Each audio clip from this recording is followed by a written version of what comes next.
조금 늦었네. 미안해요. 그 전에 지난 시간에 제가 잘 모르고 여러분들이 내 수업 하나만 듣고 싹 주말을 즐기는 그런 불우한 처진 줄 알았더니 그렇지 않네 보니까. 아침부터 저녁까지 수업이 있다며? 그러면은 그런 경우에 추석 전, 그러니까 다음 주에 나만 수업 뺀다고 다른 수업 빠지는 거 아니잖아. 아, 그래요? 오케이. 자, 그럼 걱정할 필요 없어. 오케이. 자. 아, 가만히 있어. 진짜 여기 들어갔네. 이건 나 자르고 편집하고. 자, 이번 시간에 이제 계속 생명의 이제 여러 공통점에 관해서 살펴보는 시간인데, 그래서 결국 세포가 엄청나게 정교하게 특수한 방식으로 이제 조직이 돼 있다. 유기, 고분자 화학 물질. 그다음에 이제 대사작용에 대해서 일단 세포가 그렇게 정교하게 복잡하게 유지를 하려면 빌딩 잘 지어놓고 유지하려면 돈 엄청 들잖아요. 그러니까 그 에너지를 어디서 갖다가 이제 조달할 것이냐 하는 차원에서 지난 시간에 이 대사작용에 관해서 살펴본 거거든요. 자, 두 번째 이제 문제는 그래 에너지 계속 조달하는 건 좋은데 그것만 걱정하면 되는 거냐? 그게 아니더라고. 살다 보니까 한 30억 년을 살다 보니까 그렇게 되는 게 아니라 일단 바깥 세상에 이게 무슨 뭐 어떻게 돌아가는 거지? 정신없이 변해서 돌아간다는 거예요. 그러니까 거기 바깥 세상에 도대체 어떻게 눈 뜨면 바뀌는 세상인데 그거에 대해서 그냥 손 놓고 있다가는 그 다음날 하루아침에 그냥 사라져버리는 신세가 되어버리더라는 얘기지. 그러니까 이제 생명체가 살아남기 위해서는 결국 이것을 해야만, 자극이라는 얘기는 결국 이게 외부 환경이 도대체 어떻게 변하는지에 대해서 그것을 대응을 하지 않으면은, 변화하지 않으면은 도태된다는 얘기가 바로 그런 데서도 적용이 된다는 얘기죠. 그래서 자극, 그 외부 환경이 어떻게 변하느냐 하는 것을 여러 가지 다른 자극으로 해석을 하는 거죠. 모니터를 달고 우리가 인터페이스라는 얘기죠. 모니터를 하나 딱 달고서 엄청나게 많은 자극들을 우리 나름대로 해석할 수 있게끔 여러 가지 다른 방식의 신호라는 얘기죠. 신호. 자극으로 예를 들어서 바깥에 먹을 게 좀 많은가? 세포로서. 단세포 생물이 됐든 다세포 생물이 됐든 바깥에 먹을 게 많은가? 그 중에서 그 먹을 거라는 얘기 중에서 가장 관심사가 이 역사적으로 30억 년의 역사적으로 아마 포도당이겠죠. 그죠? 그러니까 바깥에 포도당이 얼마나 많은지를 이렇게 딱 하는 어떤 안테나 접시를 달아야 되는데, 그렇죠? 그걸 어떻게 달 거야? 그러니까 포도당을 딱 집어낼 수 있는 얘는 포도당이야. 얘는 설탕이 아니라 포도당이야. 라는 것을 식별할 수 있는 뭔가가 안테나가 있어야 되겠죠. 그런 식으로. 그래서 그것을 이제 각각 탑재하기에 가장 좋은 장소는 결국 어디겠어? 세포막, 지난 시간에 보여드렸죠? 세포막에다 갖다 달아야지. 그러니까 그 지난 시간에 막이 결국 방수 코팅하는 거라고 얘기를 했는데 그냥 밋밋한 방수 코팅이 아니라 거기다가 엄청나게 그 방수 코팅이라는 얘기 대신에 그렇게 비유를 합시다. 알몬드 초콜릿. 점심시간이니까. 초콜릿은 초콜릿인데 그냥 밀크 초콜릿이 아니라 세포막이라는 얘기는 알몬드 초콜릿. 알몬드들이 엄청나게 박혀있는, 많이 박힐수록 좋은 거지. 나는 알몬드 좋아하니까. 그래서 그런 것들이에요. 이제 그 알몬드는, 그러니까 그러한 알몬드 구실을 하는 친구들이 누굴까? 어저께란다. 지난 토요일 날 4가지 종류의 다른 고분자 화합물질을 살펴봤죠? 탄수화물, 단백질, 지질, 이 핵산 4개 중에 그러한 알몬드 초콜릿, 이 센서라는 것들을 구실을 하기 위해서는 이 네 가지 중에 누구를 낙점해서 그 친구들한테 전담시키는 게 가장 이상적일까요? 지질? 같은 지질이니까 지질끼리 같이 놀게? 좀 좋은 생각이야. 그것도 맞아. 그런데 이거를 해야 된다면 이거. 그렇지. 단백질이 왜 좋으냐? 생긴 대로 놀거든. 기능이라는 얘기는, 생명체에서 기능이라는 게 결국 무슨 복잡한 고도의 무슨 공학적인 뭐에 의해서 만들어지는 것이 아니라 그냥 생긴 대로 노는 거예요. 생김새가 어떻게 생겼느냐에 따라서 어떤 기능이 정해되는 거예요. 그러면 생긴 대로를 마음대로 자유자재로 막 다양한 생김새를 표출할 수 있는 물질은 그 네 가지 중에 딱 한 가지. 프로틴, 단백질밖에 없는 거예요. 지질 엄청나게 지루해. 복잡하고 크긴 한데 지루한 물질이죠. 그냥 똑같은. 탄수화물 역시 거의 비슷해요. 복잡하긴 한데 그냥 그놈이 그놈이야 그냥. 제일 지루한 물질 뭐냐? 핵산. 걔 누구냐? 걔넷 중에 걔 비유할 수 있을 거야. 그 네 가지 중에 하나. 누구지? 걔 이름도 까먹었다. 걔코네 거. 제일 지루한. 네. 걔 이름을 까먹었어. 어쨌든 하여튼 그만큼 지루한 애가 핵산이에요. 근데 단백질은 그만큼 여러 가지 특이한 모양들을 만들어낼 수 있기 때문에 벌써 여기서 먹통이 되네. 시작하자마자 먹통이 되버리면 어떡하라는 얘기예요. 그래서 그러한 센서들을 우리는 뭐라 그러냐면 수용체라고 얘기를 해요. 리셉터.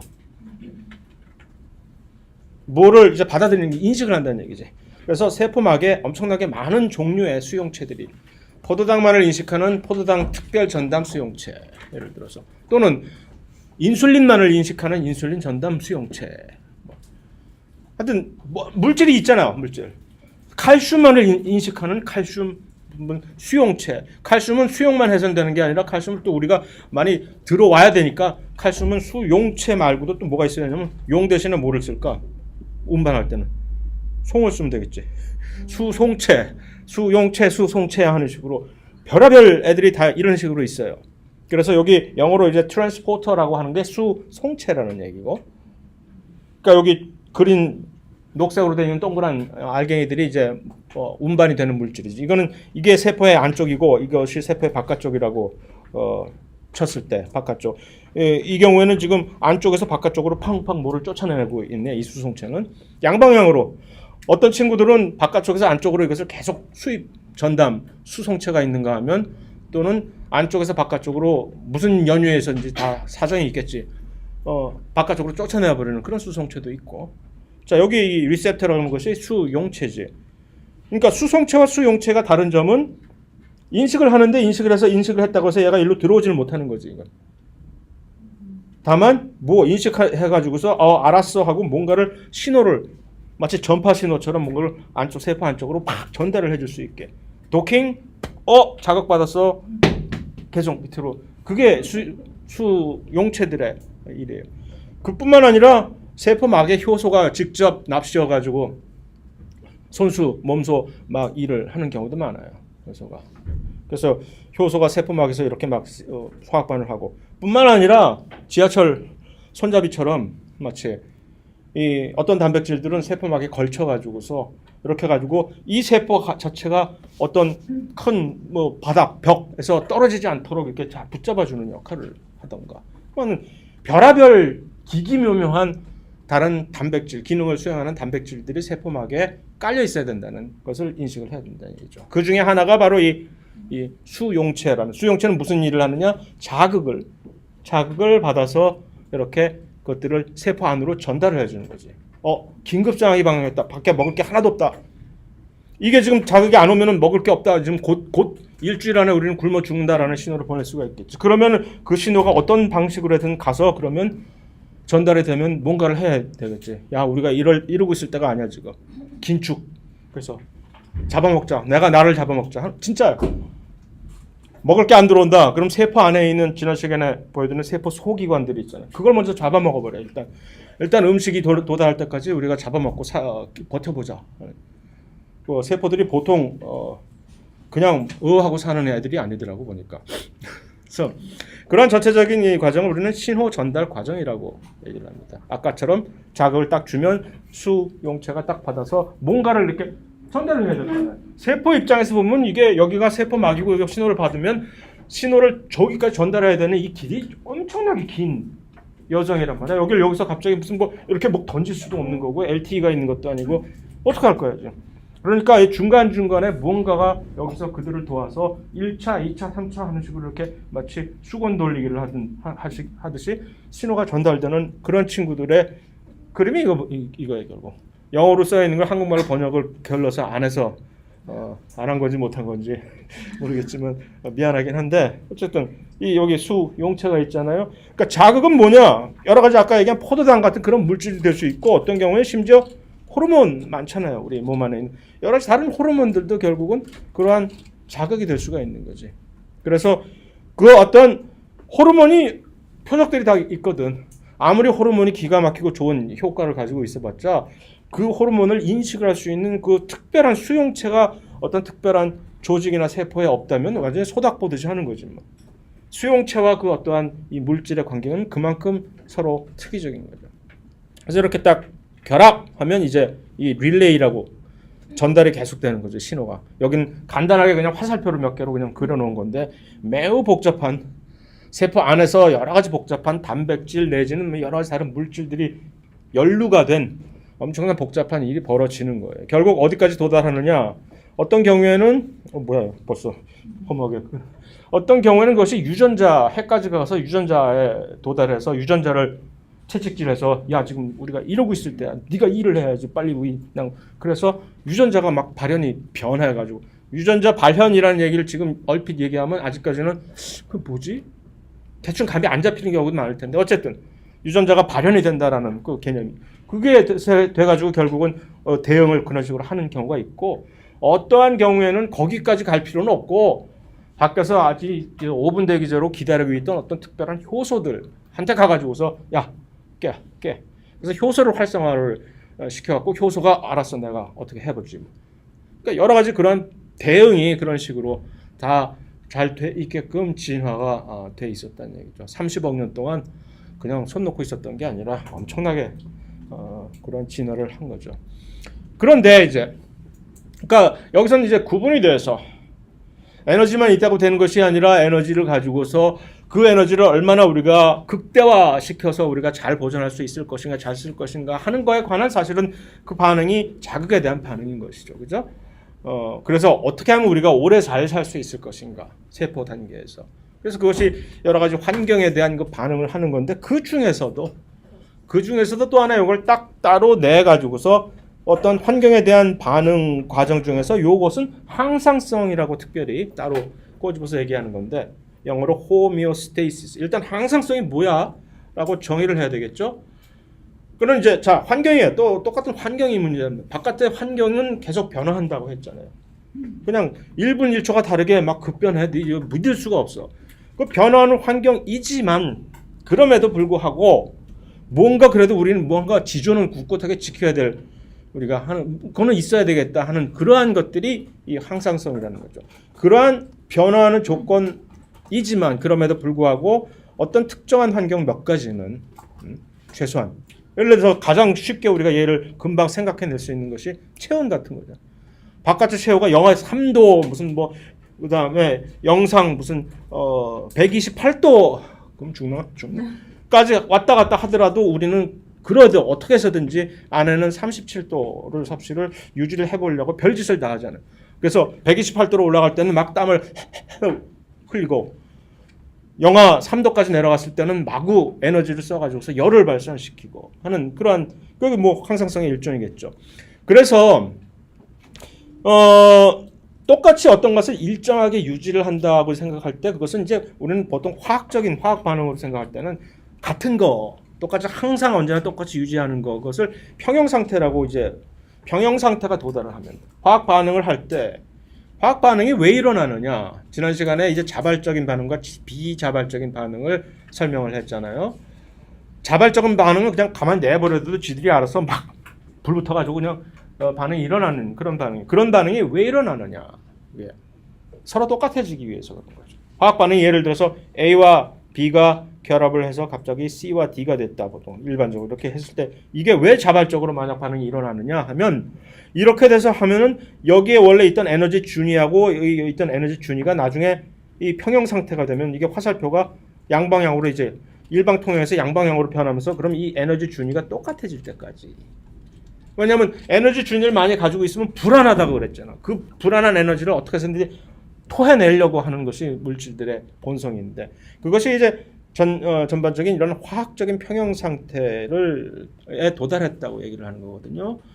그래서 이것이 같아졌다. 어떤 조건이 같아졌다. 이건 조건이 같아진 거지. 이제 결국 화학 반응이 끝까지 가서 더 이상 반응이 일어나지 않는 것처럼 그것이 아니라는 얘기죠. 항상성의 유지는 어떤 같은 조건을 유지한다는 것이 밖에서 얼핏 보기에는 그냥 항상 평온한 그런 것인 것처럼 보이겠지만 실상은 물 위에 떠 있는 백조를 아니에요. 마구 발버둥을 치면서 물속에서 떠 있게 우아하게 보면서 이러고 있는 게, 그래서 우리는 그런 것을 뭐하냐? 역동적이라는 이 단어에서 무슨 냄새가 맡아지냐? 역동적 하면 운동하려면 뭐가 들지? 힘 하면 에너지. 그렇지. 이 역동적이라는 얘기가 나올 때마다 언제는 돈 또 들어가네 생각을 하면 되는 거예요. 그죠? 그래서 이 평형 상태 요것을 유지하기 위해서, 그러니까 이 항상성을 유지하기 위해서 가장 그러니까 우리 각인을 시켜야 될 것은 돈 든다. 가만히 내버려둬서 저절로 그냥 이렇게 유지가 되는 것을 항상성이라고 하는 것이 아니라, 왜 항상성을 유지하기 위해서는 에너지가 주입이 돼야 되느냐? 바깥이 변하잖아. 바깥이 변하는데 예를 들어서 체온 같은 거, 체온을 항상성의 상태로 유지 안 하는 편하게 사는 친구들도 있어요. 도마뱀, 뱀 같은 경우들. 그냥 바깥 온도가 그냥 되는 대로 그래 나도 뭐 그래 잘못하다가 죽는 거지. 그러면 걔네들 온도가 걔네들은 그러니까 낮아지면은 몸이 활동이 훨씬 둔해지잖아요. 그런 식으로 하는 친구들인데, 우리 포유동물들은 조금 깨어가지고 저렇게 살았다가는 안 되겠다. 타산지석을 해서 바깥 온도가 아무리 변해도 우리는 나름대로의 그러려면 어떻게 돼? 언제나 항상 이 모니터링을 하면서 그것을 조정을 하면서 이렇게 하니까 에너지가 들어가야 되는 반응이라는 얘기죠. 화학적 반응은 자발적 반응의 귀결이지만, 이것이 역동적 평형 상태를 유지하는 항상성은 그런 자발적 반응이 아니라 비자발적인 에너지가 주입이 돼야 되는 비자발적 반응이다라는 얘기죠.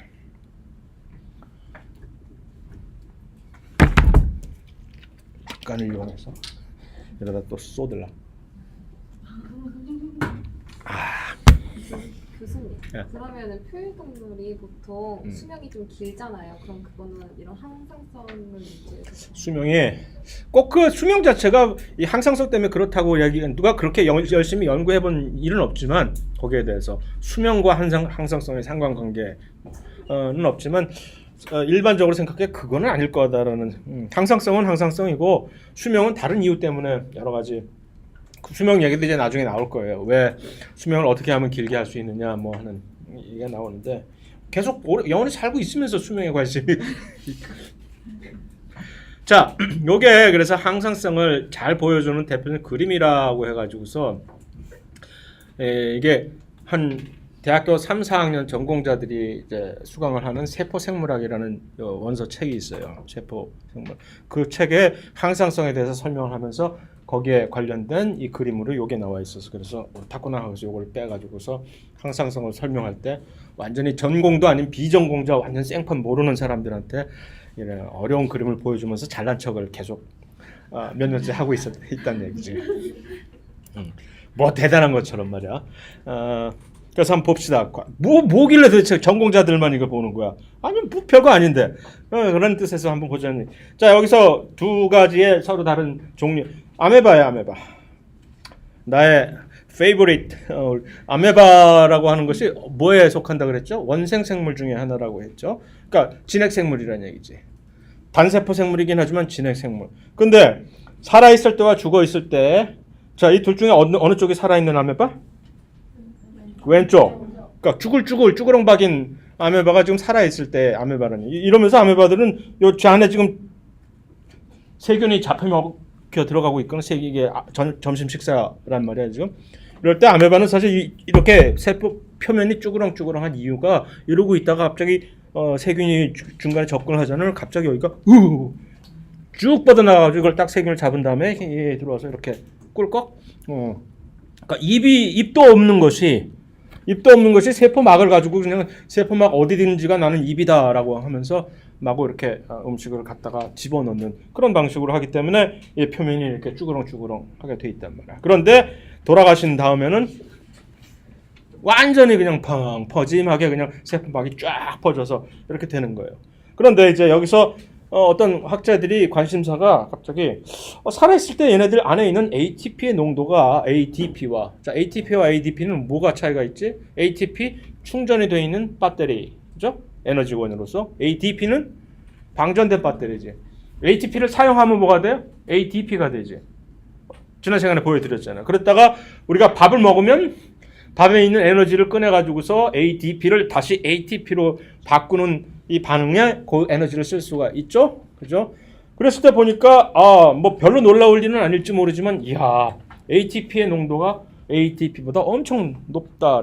뭐 당연하겠지라고 생각하겠죠. 살아있을 때 이 정도는 돼야 뭐 이렇게 이것도 할 거 아니야. 이거 다 어디서 나와? 이거 쭉 뻗는 거 ATP 사용해서 이렇게 되는 거거든. 그러니까 이게 일종의 어떤 하나의 큰 영어로 쉽게 해서 파라미터라고 해서 언제나 살아있을 때의 세포가 아메바 왜 연구했겠어요? 하나의 진핵 세포의 하나의 대표하는 거죠. 사람을 연구하고 싶은데 사람 세포 띄워가지고 하기엔 좀 골치 아프니까 야 세포 좀 띄워줘 하면서 기분 나빠할 거 아니야. 그러니까 별로 불평 안 하는 아메바 가지고 연구를 했겠지.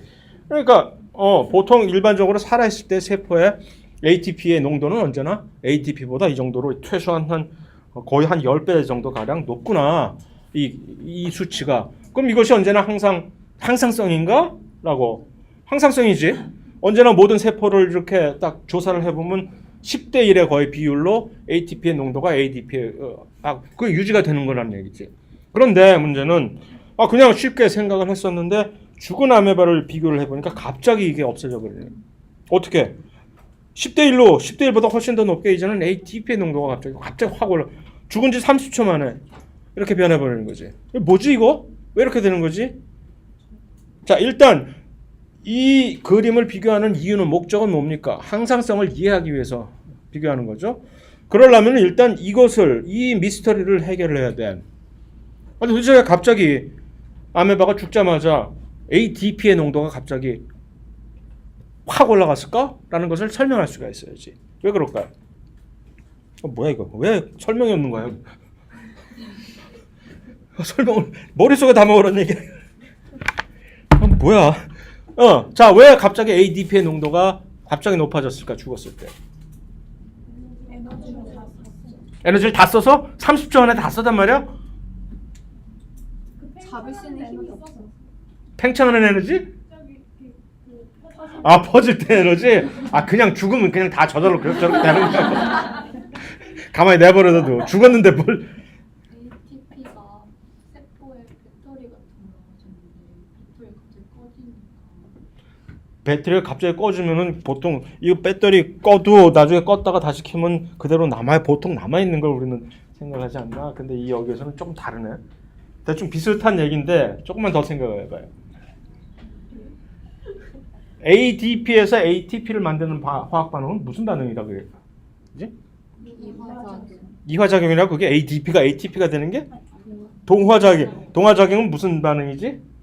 흡수 에너지를 에너지의 들어가는 반응, 비자발적, 뭐 여러 가지 있지 거기. 흡열 반응 무슨 뭐다. 자 그러면은 ATP가 ADP로 되는 반응은 반대로 이화작용이면서 자발적이라는 얘기는 무슨 얘기지?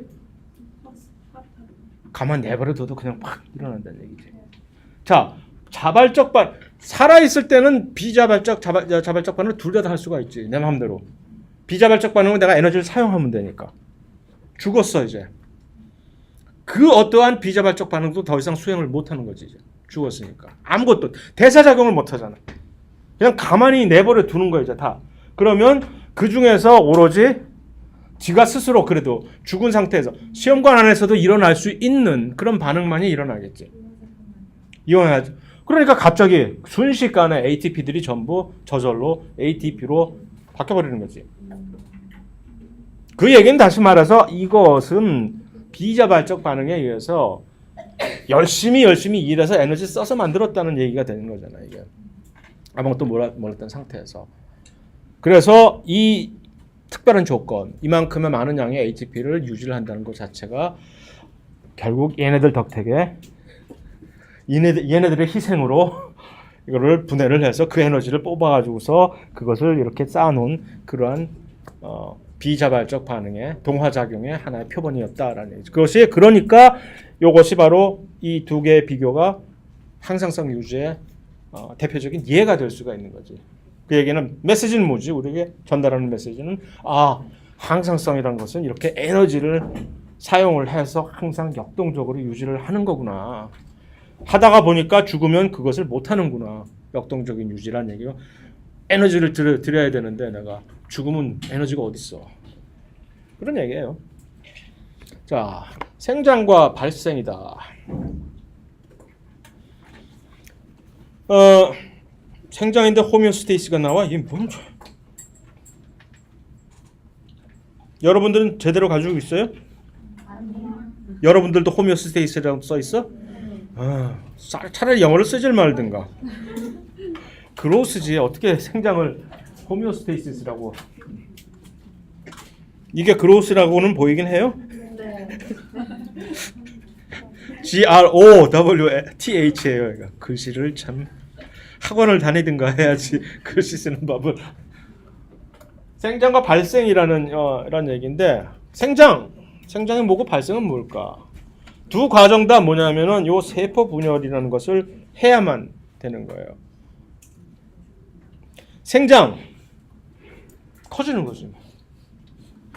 우리가 처음에 출발을 할 때 어머니 뱃속에서 처음에 하나의 수정란이랑 단세포에서 출발을 할 때 지금은 이렇게 갑자기 커졌잖아. 나는 별로인지 모르지만 어쨌든 나름대로 꽤 커졌어. 근데 이게 어떻게 이렇게 큰 거지? 하나의 세포가 갑자기 몇 개가 지금 뭐 몇 조가 돼버린 거거든. 지금. 세포 분열. 그러니까 세포 분열을 마구마구 미친 듯이 해가지고서 이렇게 결국 이 생장이라고 우리가 큰다는 개념, 그로스라고 하는 얘기는 개체 크기가 증대가 되는 그런 과정인데 이것은 결국 세포가 분열이 되는 세포 분열에 의해서만 할 수가 있는 거지. 물론 동물의 경우에는 식물의 경우는 물을 막 먹어요. 크기를 키우기 위해서. 세포 분열도 물론 하지만 물을 막 먹어가지고 처음에 요러던 세포가 갑자기 이렇게 돼가지고서 해가지고 세포 쭉쭉쭉쭉. 그래서 식물은 물을 많이 먹어야 돼 우리보다. 자, 발생은 뭐지? 분화라는 게. 그러니까 처음에 세포 분열만 마구마구 이렇게 하고 이 분화라는 거를 전혀 신경을 안 쓴다면 어떻게 될까 우리가? 똑같이 이걸 뭐라 그러지? 김성환이 아니에요 걔는. 암이야 암. 이 분화를 이루지 않는 다세포 생물은 분화를 전혀 하지 않는 다세포 생물을 우리가 뭐라고 해냐면 암 덩어리라고 해요.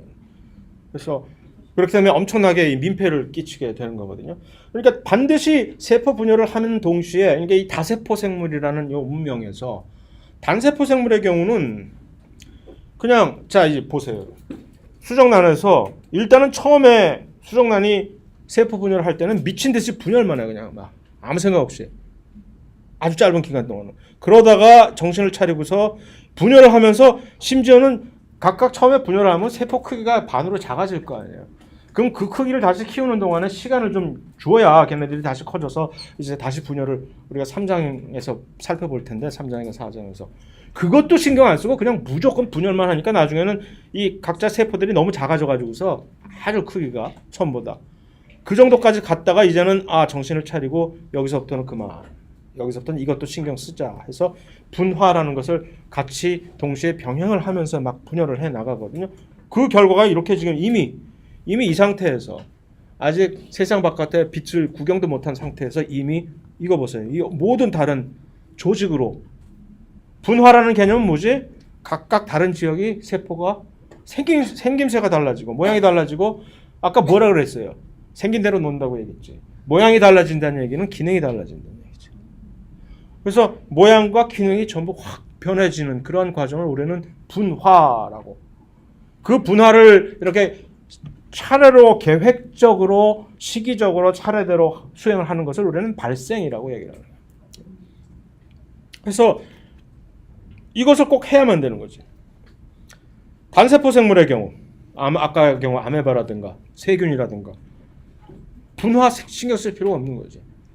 이 분화를 우리가 신경을 써서 서로 각자가 더불어서 하니까 우리는 세포 분열을 하면은 각자 독립해서 이 단세포 생물들처럼 독립해서 알아서 떨어져 나가줘야 되는 건데 이놈들은 분열을 한 뒤에도 같이 끝까지 붙어서 같이 살겠다고 지금 이러고 있으니까 그러면 네가 알아서 네 밥값은 네가 해라고 이렇게 분화가 되는 거죠, 기능이. 그게 지금 분화인데 그래서 단세포 생물은 분화 신경 쓸 필요 없이 이 생장만을 오로지 세포 분열을 하는 즉시 그러니까 단세포 생물에 있어서 생장의 개념은 세포 분열을 계속해서 세포의 개수가 늘어나는 거예요. 크기 자체가 늘어나지는 않지만 걔네들은 세포 분열을 해서 세포의 개수가 늘어나는 것을 그들의 생장이라고 얘기를 하고 다세포 생물에서는 그들이 따로 서로 흩어지지 않으니까 크기가 커지는 거죠. 세포 분열 이후에. 그래서 강조를 하는 것은 이 다세포 생물들은 생장이라고 하는 것은 반드시 발생과 같이 가져야지 그것을 같이 안 가졌다가 아까 얘기한 암덩어리가 돼버리는 얘기가 되는 거죠.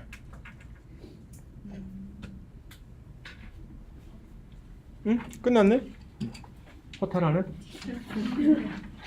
그래서 그런 식으로 세포 분열을 이렇게 쫙 하는데 다세포, 단세포 그럼에도 불구하고 그것만 유지해 가지고선 될 것이 아닌 것이 최종적인 가장 중요한 이것을 우리가 수행을 해야 되는 거예요. 영원히 살아야지. 영원히. 유전 물질이라는 것을 왜 가지고 있느냐? 그것을 계속해서 영구히 보존할 수 있는 그런 능력을 가지고 있는 물질이기 때문에 이 지금 생식과 유전은 두 개가 사실 또 역시 같이 생식을 통해 가지고서 유전 물질을 다음 세대로 전수를 한다는 개념이죠. 오케이?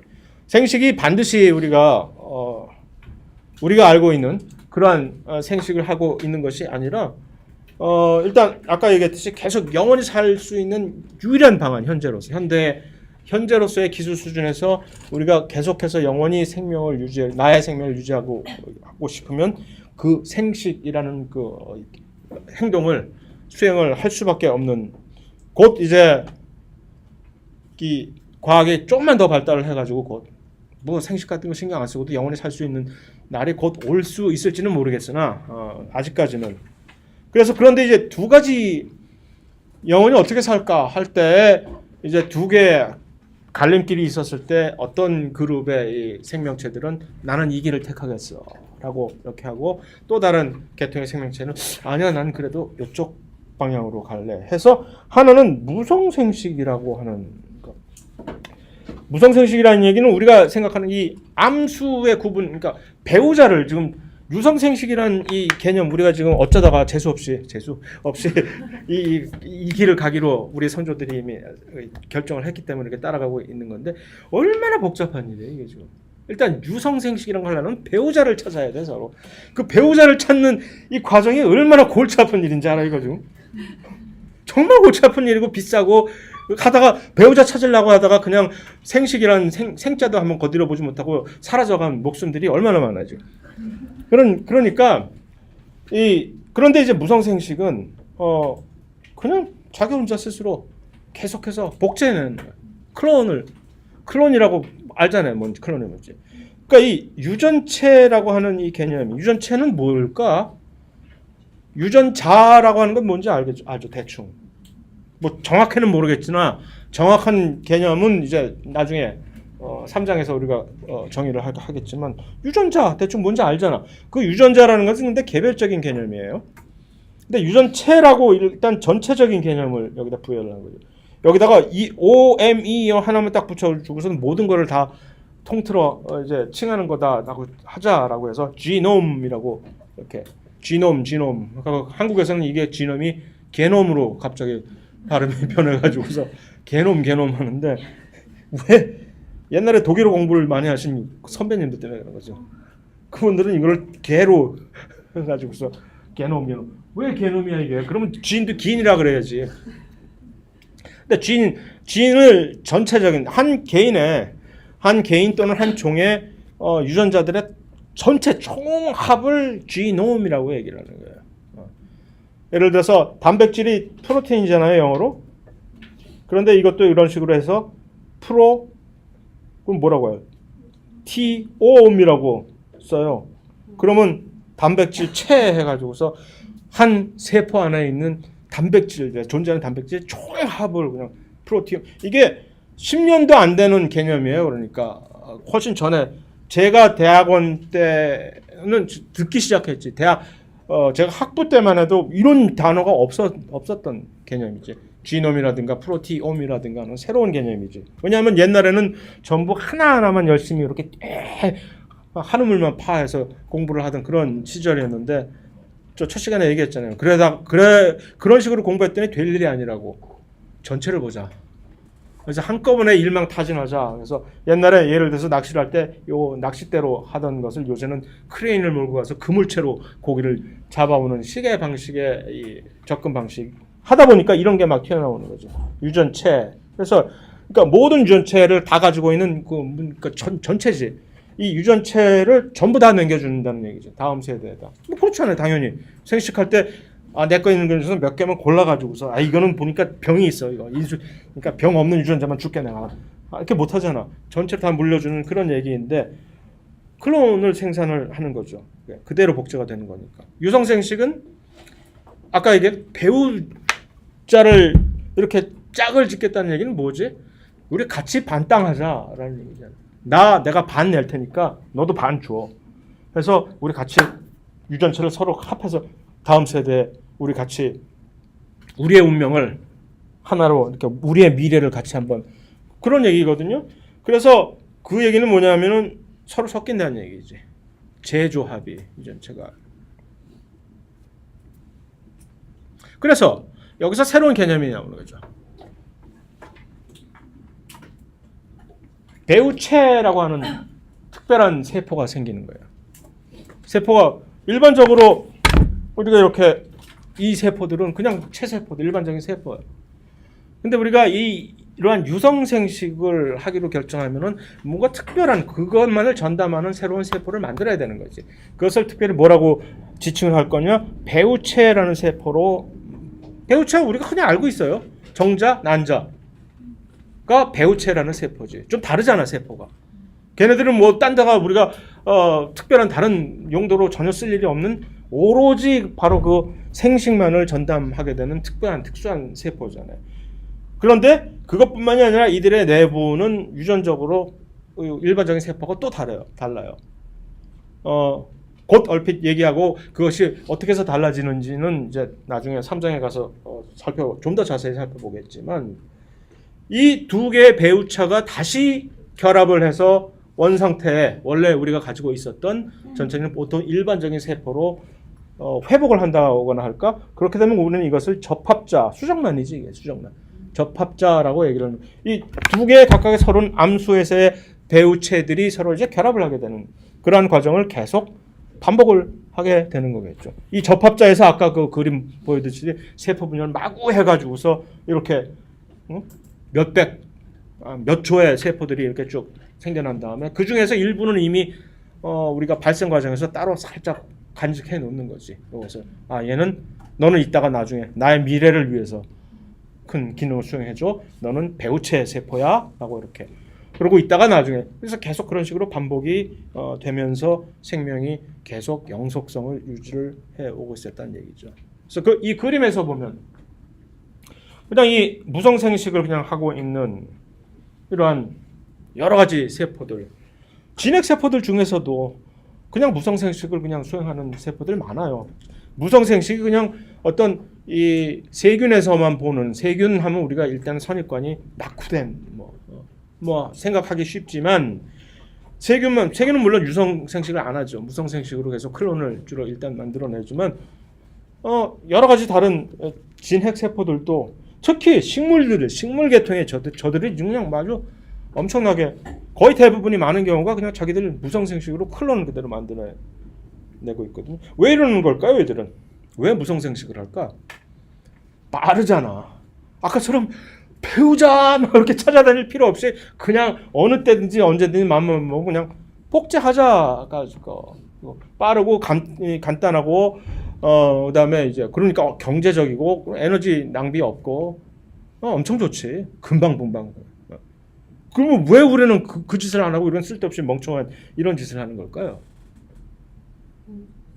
영속성은 얘네들도 계속 갈 수 있어요. 영속하고 있잖아. 무성생식으로 지금 몇십억 년을. 우석이 했어? 우성열성 이게 잘했는데 그 우성열성은 아주 심오한 얘기예요. 나중에 가서 확실하게 얘기합시다. 그 우성열성에 대해서는 반드시 내가 시험 문제 내요. 왜 우성이고 왜 열성이냐라는 얘기. 그러니까 그거는 좀 이따가 이제 하고 나중에 다양이 왜 좋은데? 좋은 얘기예요. 맞아요. 다양성이 왜 좋은데? 결국 우리가 이런 식으로 유성생식을 해오고 있으니 클론이었다고 생각해봐. 다 똑같을 거 아니야 지금. 돌연변이는 더 좋게 진화 진화는 이들도 해. 너무 우습게 보지 마. 진화 안 하면 큰일 나요 얘네들도. 심호? 아니 사는데 심호한 게 무슨 상관? 그냥 살면 돼요. 심호는 괜히 우리가 멋부리는 거지. 뭔 심호? 왜 그럴까?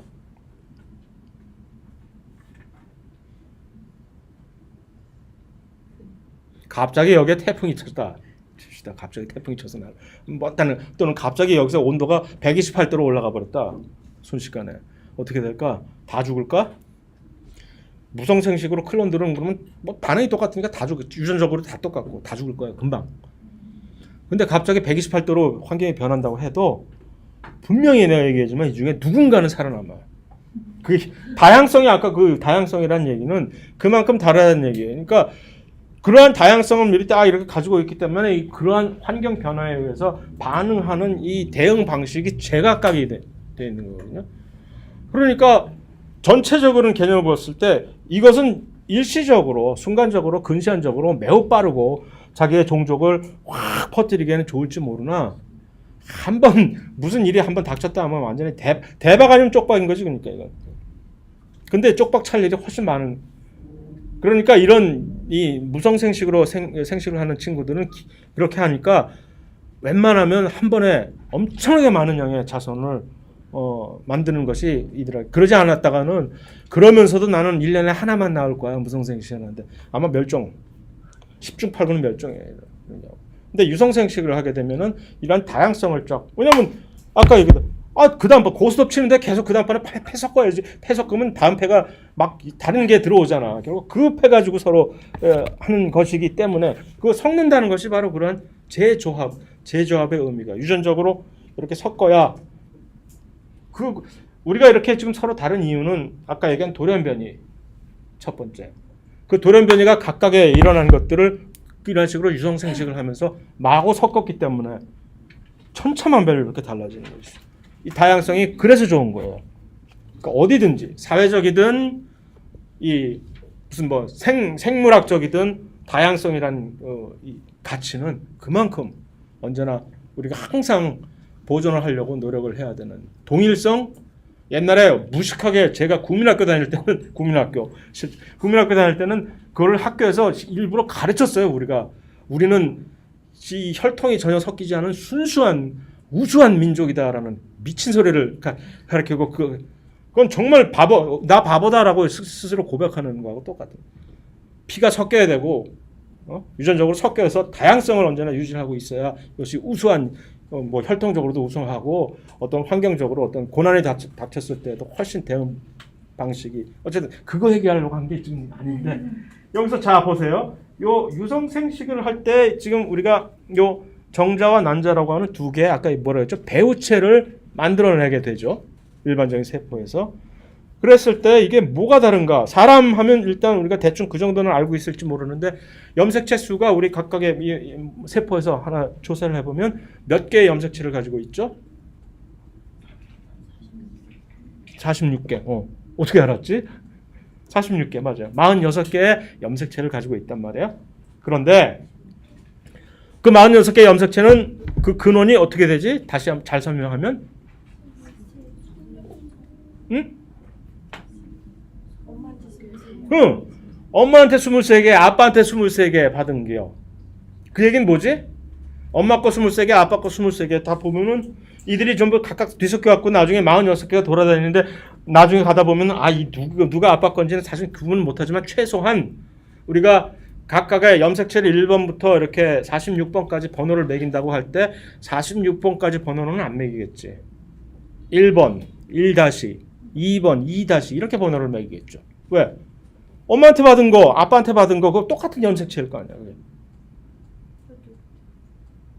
아, 염색체가 다르면 우리가 낼 때 똑같은 염색체를 서로 반씩을 딱딱 내줘야지. 그래서 반을 엄마한테 받고 반을 아빠한테 받아서 그 얘기는 뭐냐면 결국 우리가 한 각각의 염색체마다 세포 하나 가지고 있는 건 엑스트라 하나씩을 가지고 있다는 거지.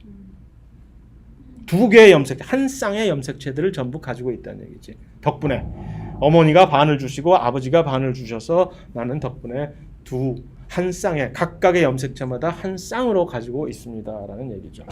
그래서 개수를 세어보면 46개지만 그 46개가 1번 1-, 2번 2-, 3번 3- 하는 식으로 23번까지 간다. 23번까지 안 가요. 22번까지 갔다가 마지막 23번째에서는 여러분들은 두 개의 X 염색체를 가지고 있고 나는 하나의 X와 하나의 Y 염색체를 가지고 있고 그렇게 되는 거죠. 자, 그랬을 때 46개의 염색체를 가지고 있는데 갑자기 정자와 난자를 만드는 이 배우체 형성 과정에서 어떻게 됐지? 염색체 개수가 어떻게 됐어? 염색체 개수가 좀 보세요. 읽어보세요. 몇 개로 돼 있나? 23 크로모솜이라고. 크로모솜이라는 것이 염색체라는 얘기예요. 어떻게 돼? 46개에서 갑자기 23으로 반으로 싹 줄여버리는 거지. 안 그러면 나중에 이 둘이 같이 합쳐졌을 때 46개로 다시 되는 것이 아니라 그걸 줄이지 않았다가는 갑자기 92개가 돼버리는 거지. 염색체가 92개로 됐다간 큰일 나요. 정말 큰일 나. 웃을 일. 아니 우리가 길 가다 보면은 다운 증후군 겪고 있는 친구들 보이잖아요. 별 큰 이상은 아니지만 일단 밖으로 드러나는 증상이 좀 있잖아. 신체적인 발달과 정신적으로도 약간 살짝 그렇고 그게 뭐 이렇게 염색체가 뭐 이렇게 그게 어떻게 된 건지 알아요. 염색체 중에서도 21번 염색체는 아주 쬐끄만 염색체거든. 그 안에 유주자의 개수가 별로 몇 개 들어있지도 않은 아주 작은 쬐끄만 염색체야. 그게 원래 두 개가 가지고 있었잖아요. 하나가 더 잘못 세 개가 돼버리는 거예요. 딱 겨우 하나 더 들어온 건데 엄청나게 이상. 그런데 이거를 모든 염색체들이 하나씩 두 개씩 더 들어와가지고서 92개가 된다? 안 태어나 절대로. 아, 그 다음에 다운 증후군처럼 그런 식으로 염색체가 하나가 더 많아져가지고서 그런 이상이 생기는 게 다운 증후군 말고 또 딱 한 가지 경우밖에 없어요. 사람의 경우. 그거 역시 22번 염색체 역시 엄청나게 조그만 염색체거든요. 그 나머지들은 왜 안 생길까? 만약 그런 일이 벌어지면 못 태어나기 때문에 안 생기죠.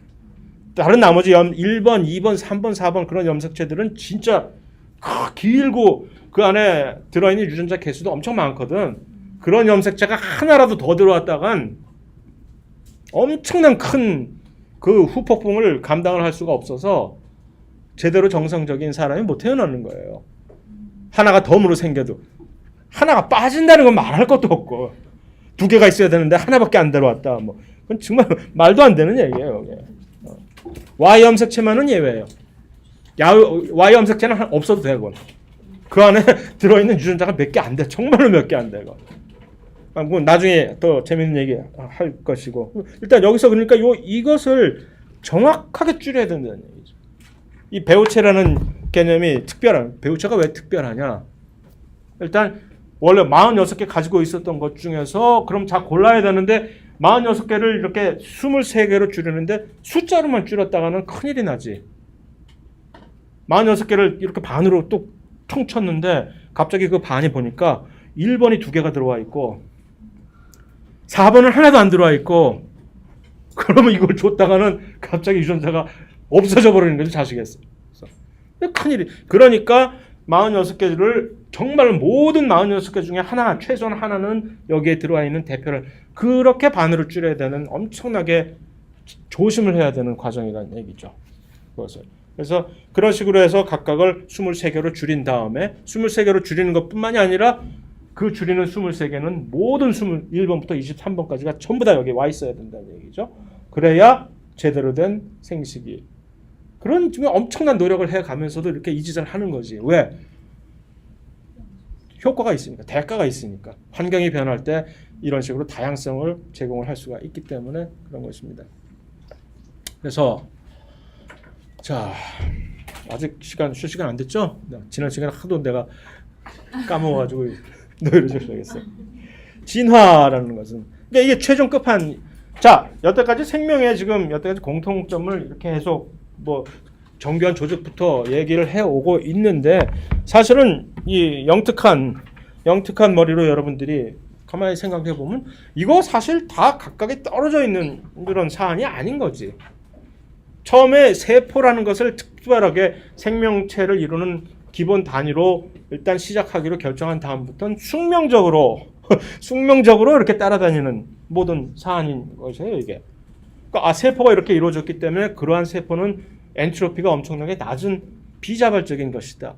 그것을 유지하기 위해서는 에너지가 주입이 돼야 된다. 그런 에너지의 입출입을 하기 위해서는 대사작용이 필요한 것이다. 그 대사작용을 어떻게 지금 잘 우리가 매니지를 할 것이냐.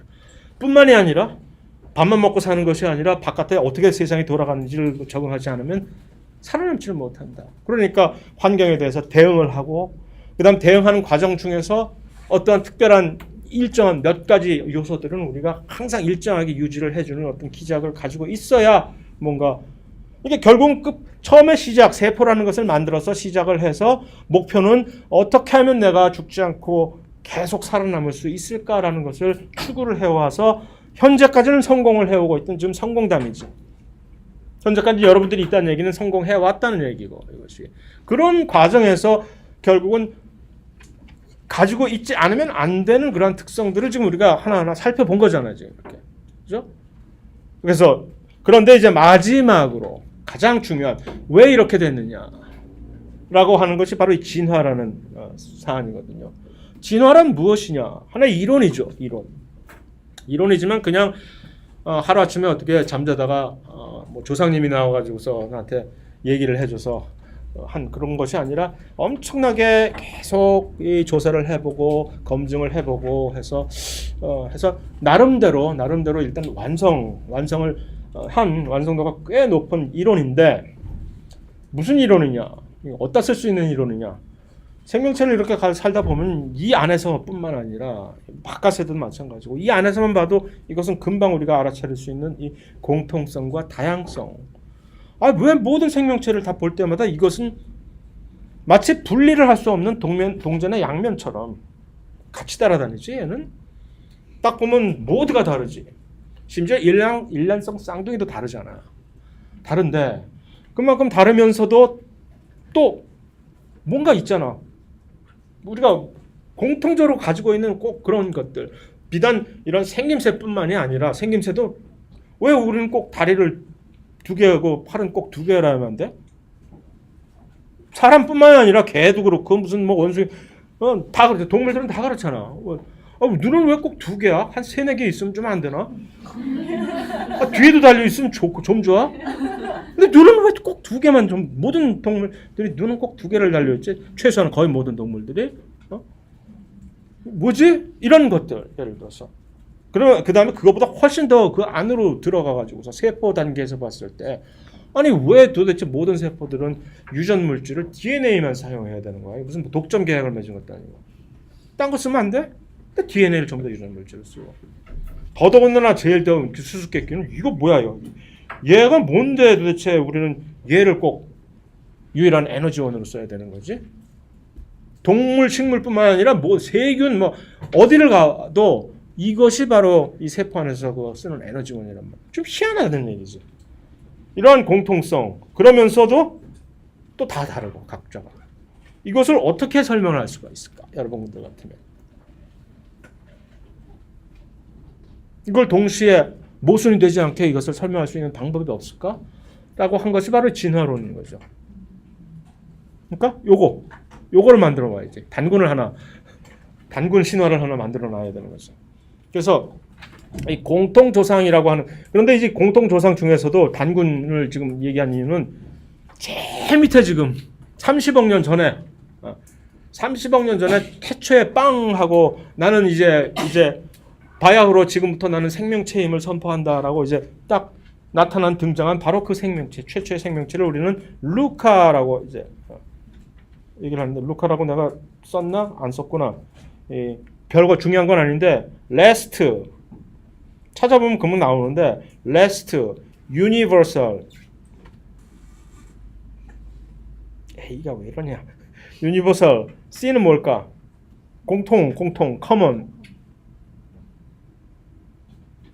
A는 조상, ancestor. 그래서 이 last 잠시 쉬는 시간에 갖다 얘는 common, ancestor.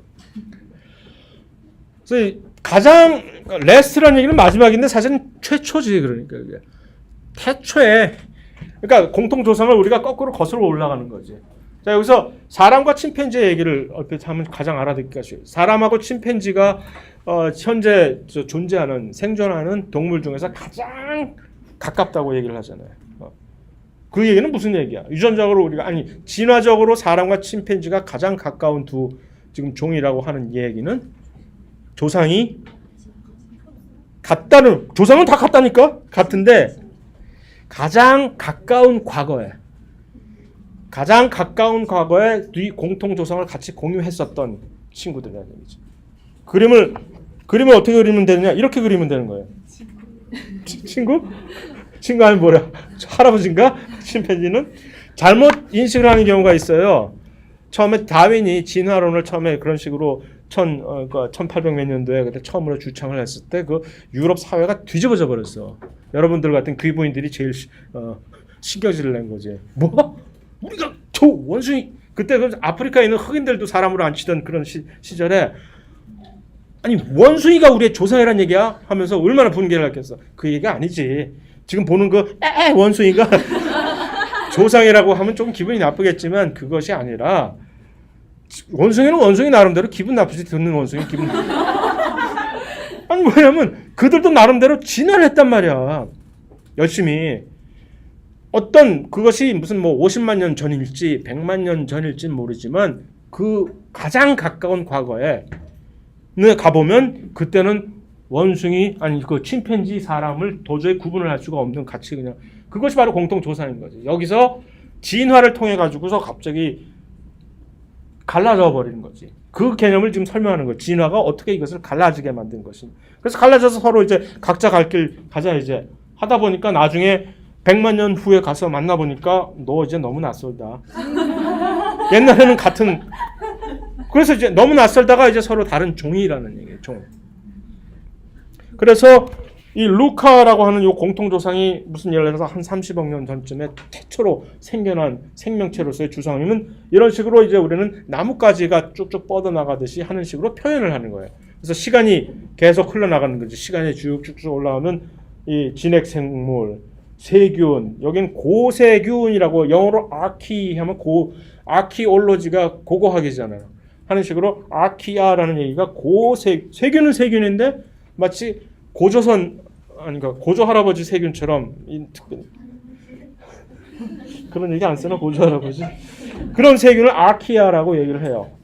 근데 이제 이 진핵생물이 갑자기 어떻게 뿅 진화가 되었느냐, 이런 얘기하면 그 중에 어떤 정신없는 아키아하고 정신없는 세균이 갑자기 연합하기로 결정을 해가지고서 갑자기 이 진핵세포가 됐다는 그런 이론이 나중에 얘기를 할 거예요. 이거 그런 식으로 해서 계통을 이렇게 그리다 보면 여러분들이 가지고 있는 그런 진화 계통들은 훨씬 더 복잡한 계통들을 내가 보여드린 건데, 그게 바로 이제 진화가 이런 식으로 된다는 얘기인데, 어떤 식으로 진화가 된다는 얘기야? 왜 변하는 거야 이게? 자연이 갑자기 미친 듯이 변해가지고서 환경이 변화해서, 환경이 변하면 어떻게 해요? 우리는 적응하는 수밖에 없잖아. 변화네, 적응해야지. 그런데 적응하는 이 대응 방식이 다르다고 얘기를 했죠. 지금 현재 예를 들어서 여기가 옛날에 100만 년 전쯤에 침팬지와 우리의 공통 조상들이라고 칩시다. 여기가 쳤어. 자연 선택이라는 것은 자연이 변하면서 이 중에서 옛날 그대로 자연이 그렇게 항상성을 유지해 오고 있으면 아는데 매번 변하는데, 변할 때 이렇게 됐을 때 이 모두를 살려줄 수는 없는 거예요. 살려준다는 얘기가, 자연이 변하면 대응하는 방식에서 누군가는 훨씬 더 잘 적응을 하고 누군가는 조금 게으르게 잘 못 적응을 하게 되는 거죠. 그러면 그 적응의 결과는 어떤 경우에는 정말로 크게 생존과 죽음의 차이가 나타날 수도 있고, 어떤 경우에는 또 그렇지 않은 경우에는 그다지 그렇게까지 아주 간혹 작업 뭐지 그거? 잔혹은 아닌데 어쨌든 너무 심하게 이렇게 죽여버리지 않는 그런 단계라 할지라도 자손의 번식, 예를 들어서 누군가가 어떤 환경에 훨씬 더 잘 적응해가지고서 낳는 자손 수가 다른 개체들에 비해서 훨씬 많다면 그 모든 다른 개체들이 같이 동시에 생존을 한다 하더라도 그게 몇 세대 지나가고 나면은 이 하나의 집단은 결국은 이 훨씬 자손 수를 많이 만들어낸 이 사람이 전부 여기를 다 완전히 석권을 하게 되는 거예요. 자연적으로 나머지는 도태가 되는 거예요. 자손을 낳는 이 숫자가. 그러니까 그런 방식으로 그렇게 해서 점진적으로 이것이 바뀌는 수도 있고 해서 어쨌든 해서 여기서 이 모든 사람들이 자기의 자손을 후세에 똑같은 숫자로 남기지 못한다는 얘기지. 요절을 하거나 아니면 그 숫자가 줄거나 해서 이 중에 일부만이 이렇게 선택이 되는 거지. 그것을 자연 선택이라고 얘기를 하는 건데 자연이 뭐 특히 누가 이뻐서 이렇게 특별히 따로 선택하는 것이 아니라 변하다 보는데 거기에 적응을 잘 맞게 하는 친구들만이 이렇게 이렇게 생존율이 높게 되는 거죠. 그러다 보면은 원래는 이렇게 서로 누가 누군지 대충 뭐 거의 다 같잖아요, 우리가. 그런데 이들이 점점 이렇게 특이한 성질만을 가지고 있는 몇몇의 일부 개체들만이 선택이 됐기 때문에 그들의 특성이 훨씬 더 두드러지게 발현이 되는 거지. 그것이 오랜 세월 지나다 보면은 이게 서로가 이제 맞지 않게 되는 거예요. 이게. 그렇게 되면 이제 서로가 서로 낯설다, 맞지 않다라고 하는 지경까지 그것이 도달하게 되면 우리는 하나의 같은 종에서 이것이 갈라져서 두 개 서로 다른 종이 됐다. 종분화라고 얘기를 하는 거죠. 그 개념이 바로 옛날에 원숭이, 침팬지, 그러니까 그림을 여기가 바로 지금 가장 가까운 여기가 사람. 원숭이는 어떻게 그리지? 귀나 크게 그리자. 침팬지 뭐죠? 바로 요 단계에서 이게 갈라져서 점점 달라지기 시작하는. 그래서 여기까지 오면 이게 종이 서로 다른 종이 되어버리는 거죠. 훨씬 이전에는 모든 것을 다 어루는, 심지어 여기까지이면 지금 여기 있는 사자까지도 같은 공통조상이 있을 수도 있죠. 더 밑에 더 과거로 내려가면은 심지어 여기 있는 꽃은 내가 그릴 수 있다. 식물까지도 어쩌면 같은, 물론 그것이 바로 이제 공통조상의 개념인 거예요. 쭉 내려가다 보면은. 그랬을 때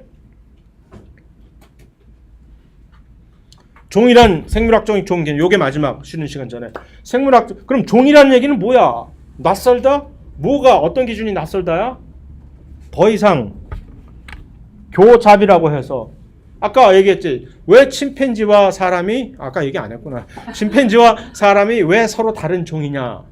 내가 아무리 어떤 침팬지 친구를 사랑을 해가지고서 나 이 침팬지 너무 좋아. 아무리 좋아도 결혼을 할 수 없잖아. 그 얘기는 결혼해서 내가 자식을 낳을 수가 없잖아. 침팬지하고는. 그럼 서로 다른 종이 되는 거예요. 뿐만 아니라 자식을 낳는다 하더라도 그 낳은 자식이 또 자식을 낳을 수 있는 fertile, 한국말로 그걸 뭐라 그러지? 어쨌든 생식 능력이 있는 자손이라 해야 되는데 그게 예를 들어서 말하고 당나귀하고 어떤 경우에는 눈이 맞아가지고서 자손을 낳는 경우가 있잖아. 그렇다고 해서 말과 당나귀를 같은 종으로 안 치잖아. 왜? 낳은 노새가 뭐 어떻게 되지? 불임이잖아. 그래요, 불임이에요. 노새는 불임이야. 그 구조적으로 그렇게 되죠. 염색체가 아까 얘기한 대로 23개를 이렇게 딱 합쳐서 이렇게 같이 합쳐줘야 되는데 이게 염색체의 개수가 구조가 맞지 않고 개수가 안 맞는 거를 둘을 이렇게 붙여가지고선 될 일이 아닌 거지. 그 노새의 경우가 그렇게 되는 거예요. 그럼 노새랑 노새끼리는 가능해요? 안 되지. 일단 노새끼리만 그 다음부터 계속 아니 무성생식도 안 되는데 그게 바로 생물학적인 종 개념이에요. 그래서 물론 서로 유성생식을 하는 친구들한테만 이게 적용이 되지. 생물학적인 종 개념은. 얘네들은 어쩌라고 그럼? 밖에 있는 식물들 무성생식하는 애들이 좀 많아? 그럼 걔네들은 각자가 전부 다 하나의 종이야? 그러니까 그런 경우에 이것을 적용할 수는 없지만 최소한 우리가 흔히 잘 알고 있는 동물들한테는 그러한 생물학적인 종 개념으로 종들을 구분하면 아주 편리하게 할 수가 있다는 얘기죠. 다만 사자하고 호랑이는? 라고 누군가 묻는다면 할 말이 없어지는 거죠. 왜냐하면 사자하고 호랑이는 이미 서로 다른 종으로 이미 딱 확립이 되어 있는 두 같이 우리 안에 붙여놔봐라. 생식이 가능한 불임이 아닌 제대로 된 새끼가 나와요. 그 뭐라 그러지? 그 하이브리드, 영어로는 하이브리드, 한국말로 뭐지? 그 튀기도 아니고 그걸 라이거라고 얘기하잖아. 호랑이하고 사자하고 같이 사서 생식 가능한 새끼가 나올 수 있어요. 왜? 그런데 왜 관습적으로 자연적으로 자연 상태에서 서로 둘이 절대로 만날 일도 없고 생식할 일도 없었기 때문에 그렇게 되어왔던 거지. 실제적으로 이 엄밀하게 이러한 생물학적인 종 개념으로 우리가 생각해보면 사실 둘은 분리가 되는 종은 사실은 아니라는 거지. 그러니까 자연적으로 살 때 정말로 같은 동네 살 때라도 너하고 나하고는 절대 그렇게 되면 사실은 실질적인 종이 되는 거죠. 서로 절대 교잡을 안 하니까. 한국 사람하고 일본 사람하고 어떻게 그렇게 되려나? 혹시 잘못하면? 옛날에 한 몇 학기 전에 그래서 한국 사람과 일본 사람은 같은 종입니까? 아닌 종입니까? 같은 종이 아니다라고 대답하는 그런 학생이 있어. 깜짝 놀라요. 아니 무슨 소리야? 하는 적이 있어. 자, 10분 쉽시다. 그러니까 10분이니까 17분 쉬는 거예요. 질문해. 예.